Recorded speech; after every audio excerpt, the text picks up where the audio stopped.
Kung sakaling magkapareho ng oras at mas mabilis Nagkakasya, hula ng unang salita ang mananalo o ang panalo. 3 minuto ang bawat pares para manghula at kung sakaling mayroong violation, automatic na may bawat sa time nila.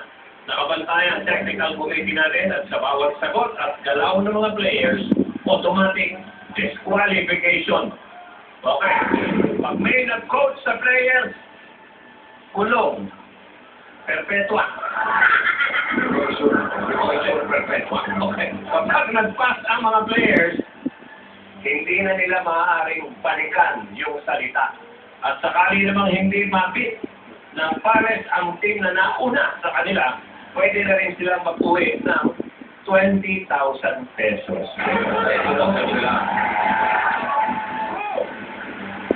Kung makakahula sila ng 3 salita, ang ganda ng tinatakbo natin. Ito lang ang hihingi namin ng mga paumanhin dahil si Alan Kay po ang tatawag sa mga players. Ano? Ito, ang isang first time sa pamilyang Pinoy nyo, pare. Okay? Yes, boss. Kamusta yung mga natidinig mo kami? Ako, natidinig ko kayo. Ewan ko sa kanila. O, testingin mo ang mga players natin dyan. Sino ba rito ang gustong mag-uwi ng 300,000 pesos? Sinecheck ko kung naririnig siya. Taas lang yung kamay!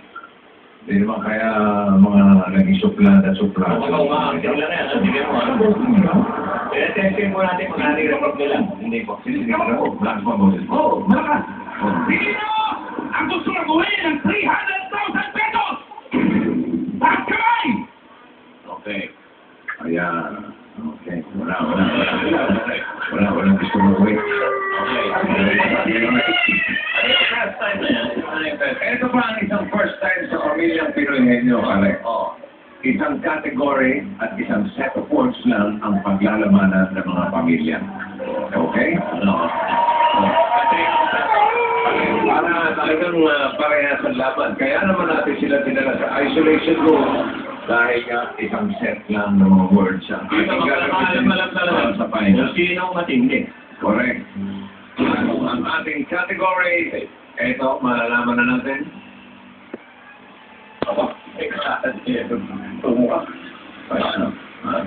Automatic yan. Walang humila. Wala. Remote yan. Inut-inut ka ng gano'n. Pare mapapit na wala yun. Ingat ka.